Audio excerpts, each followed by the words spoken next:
Halo semuanya, jadi di video kali ini saya bersama rekan saya mengambil studi kasus yaitu Sistem Informasi Terintegrasi untuk Deteksi dan Pelaporan Kerusakan Kelas di Kampus Instiki.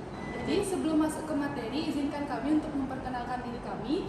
Nama saya Ibu Setiayu Agung Nandita Maiswari dengan NIM 2201010020. Perkenalkan, nama saya Ibu Setiayu Bilandri Karina dengan NIM 2201010520. Adapun topik yang kita bahas di materi kali ini, yang pertama yaitu ada latar belakang, yang kedua ada tujuan, yang ketiga ada manfaat, yang keempat ada work breakdown structure. Selanjutnya kita akan membahas latar belakang. Kampus Instiki menghadapi kendala dalam pemeliharaan fasilitas kelas seperti pelaporan manual yang tidak efisien, kurangnya dokumentasi terstruktur, dan lambatnya respon serta tindak lanjut. Untuk mengatasi masalah ini diperlukan pengembangan sistem informasi terintegrasi yang dapat mempercepat proses pelaporan dan perbaikan, meningkatkan akurasi dokumentasi, serta memastikan setiap laporan kerusakan ditindaklanjuti dengan cepat. Sistem ini diharapkan dapat menciptakan lingkungan belajar yang lebih baik dan mendukung proses pendidikan yang lebih efektif. Selanjutnya, adapun tujuan dari topik yang kita ambil, yang pertama, mempercepat proses pelaporan kerusakan. Adapun bagiannya yang pertama, memudahkan akses. Mahasiswa dan dosen dapat melaporkan kerusakan melalui aplikasi mobile atau portal web yang dapat diakses. Yang kedua, proses sederhana. Antarmuka pengguna yang intuitif memungkinkan pelaporan kerusakan dengan cepat. Yang ketiga, pengiriman real time. Laporan dikirim langsung dan diterima segera oleh tim terkait. Yang kedua, meningkatkan akurasi dan dokumentasi. Yang bagiannya yaitu yang pertama, pendataan otomatis. Laporan tercatat otomatis dalam database mengurangi risiko kehilangan data. Yang kedua, detail lengkap. Pengguna dapat mengunggah foto dan deskripsi rinci kerusakan. Yang ketiga, pelacakan laporan. Sistem melacak setiap laporan dari penerimaan hingga penyelesaian. Yang ketiga, ada meningkatkan efisiensi penanganan. Adapun bagiannya yaitu notifikasi real time. Tim memelihara penerima notifikasi instan untuk respon cepat. Yang kedua, prioritasi kerusakan. Laporan dikategorikan dan diprioritaskan berdasarkan keparahan. Yang ketiga, koordinasi tim. Informasi dan status pekerjaan dapat diakses secara terpusat untuk koordinasi yang efisien. Lalu yang keempat, transparansi dan monitoring. Bagiannya yang pertama yaitu status perbaikan terbuka. Pengguna dapat memantau status perbaikan melalui aplikasi atau portal web. Yang kedua, laporan dan analisis. Sistem menghasilkan laporan periodik untuk analisis dan perencanaan pemeliharaan. Yang ketiga, feedback pengguna. Pengguna dapat memberikan umpan baik mengenai kepuasan terhadap perbaikan. Selanjutnya saya akan menjelaskan manfaat dari topik yang kita ambil. Yang pertama yaitu kemudahan akses dan penggunaan, yang meliputi user friendly, aksesibilitas tinggi, dan proses simplisitas. Yang kedua yaitu penghematan waktu dan biaya. Yang pertama meliputi respon cepat, efisiensi operasional, dan penurunan biaya perbaikan. Yang ketiga yaitu peningkatan kualitas fasilitas, yang meliputi pemeliharaan preventif, kualitas tercatat, dan pemantauan berkelanjutan. Selanjutnya, manfaat yang keempat, lingkungan belajar yang lebih baik, yang meliputi kenyamanan dan kesejahteraan, minim gangguan, dan meningkatkan motivasi. Yang kelima, peningkatan kepercayaan dan kepuasan, yang meliputi transparan, responsivitas, dan umpan balik positif. Selanjutnya, saya akan menjelaskan work breakdown structure dari topik yang kita ambil, Yang pertama ada inisiasi proyek. Adapun bagiannya identifikasi tujuan proyek, yang kedua penentuan stakeholder, yang ketiga pembentukan tim proyek. Yang kedua perencanaan proyek. Yang pertama analisis kebutuhan, wawancara dengan pengguna, analisis proses bisnis saat ini. Yang kedua penyusunan rencana proyek, penjadwalan proyek, anggaran proyek. Yang ketiga perancangan sistem, desain arsitektur sistem, dan pemilihan teknologi. Yang ketiga pengembangan sistem. Yang pertama desain antarmuka pengguna, wireframing, pembuatan mockup. Yang kedua pengembangan back-end, pengembangan database, dan pengembangan API. Yang ketiga pengembangan front-end, pengembangan aplikasi web dan mobile, integrasi front-end dan back. Yang keempat pengujian sistem, unit testing, user acceptance testing.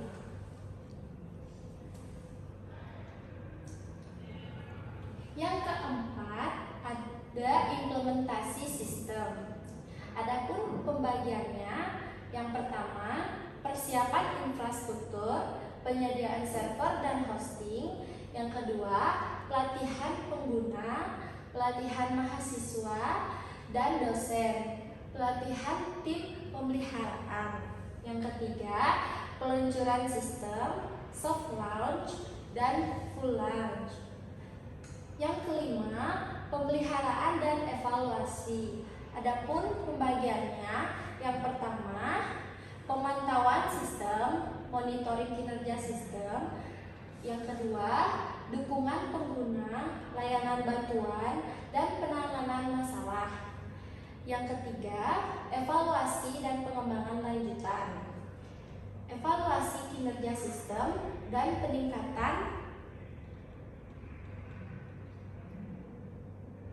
Selanjutnya, yang keenam penutupan proyek. Yang pertama, adapun bagiannya penyusunan laporan akhir proyek. Yang kedua, serah terima proyek ke tim operasional.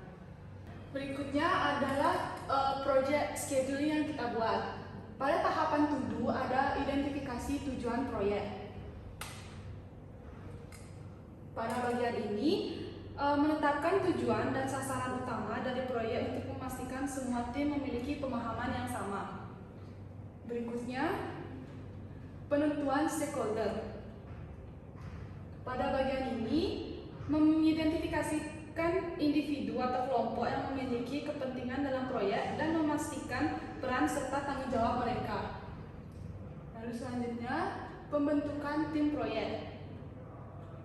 Pada bagian ini, membentuk tim yang akan mengerjakan proyek, termasuk memilih anggota tim dan menentukan struktur organisasi. Selanjutnya, pada bagian wawancara dengan pengguna.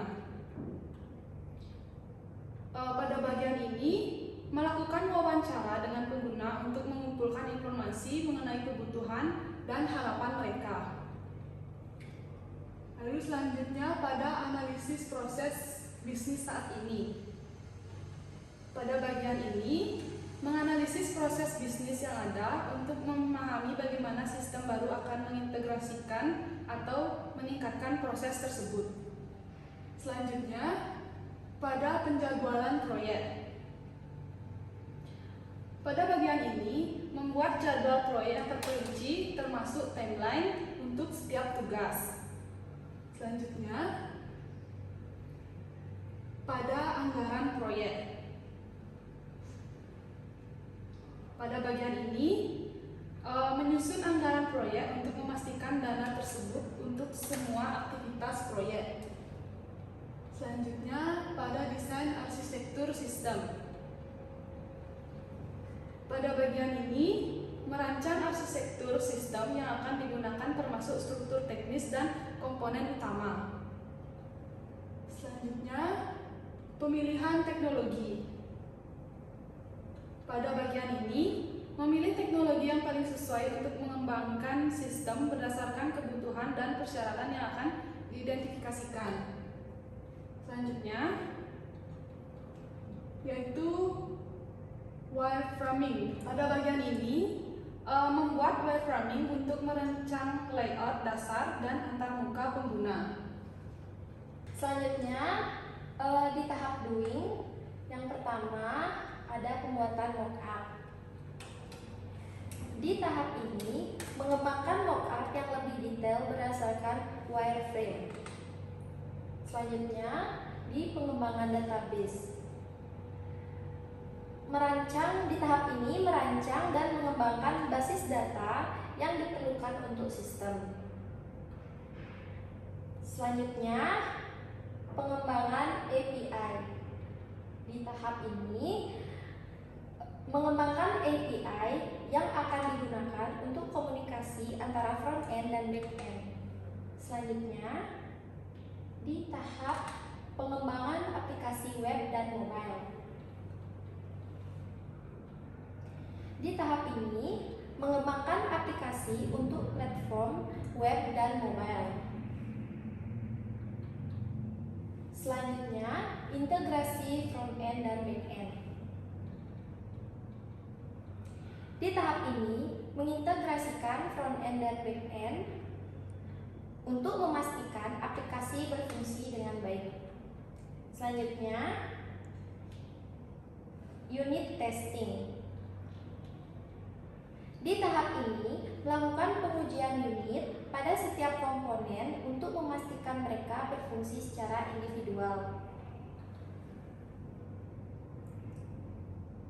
Selanjutnya, di tahap user acceptance testing. Di tahap ini, menguji sistem secara keseluruhan dengan pengguna akhir untuk memastikan bahwa sistem memenuhi kebutuhan mereka. Selanjutnya, di tahap penyediaan server dan hosting. Di tahap ini, menyediakan server dan hosting yang diperlukan untuk menjalankan sistem. Selanjutnya, pelatihan mahasiswa dan dosen. Di tahap ini, memberikan pelatihan kepada mahasiswa dan dosen tentang cara menggunakan sistem. Selanjutnya, pelatihan tim pemeliharaan. Di tahap ini, melatih tim pemeliharaan untuk mengelola dan memelihara sistem. Selanjutnya, soft launch. Di tahap ini, melakukan peluncuran awal sistem dengan jumlah pengguna terbatas untuk mendapatkan umpan balik awal. Selanjutnya, ada tahap full launch. Di tahap ini, melakukan peluncuran penuh sistem ke semua pengguna. Selanjutnya, monitoring kinerja sistem. Di tahap ini, melakukan pemantauan kinerja sistem secara terus-menerus. Selanjutnya, adapun tahapan down. Yang pertama, ada tahap layanan bantuan dan penanganan masalah. Di tahap ini, memberikan dukungan kepada pengguna dan menangani masalah yang muncul. Selanjutnya, evaluasi kinerja sistem. Di tahap ini, menilai kinerja sistem yang telah diimplementasikan dan mengembangkan peningkatan atau penyesuaian yang diperlukan untuk memastikan sistem terus memenuhi kebutuhan pengguna dan organisasi. Selanjutnya, ada peningkatan fitur. Di tahap ini, melakukan peningkatan fitur berdasarkan hasil evaluasi dan umpan balik pengguna. Selanjutnya, ada tahapan penyusunan laporan akhir proyek. Di tahap ini, menyusun laporan akhir proyek yang mencakup seluruh aktivitas yang telah dilakukan dan hasil yang dicapai. Selanjutnya, adapun tahap serah terima proyek ke tim operasional. Di tahap ini, melakukan serah terima proyek ke tim operasional untuk memastikan sistem dikelola dengan baik setelah proyek selesai. Sekian presentasi dari kelompok kami. Apabila ada kesalahan kata, kami mohon maaf. Saya Agung Nadita. Saya Milan. Kami mengucapkan terima kasih.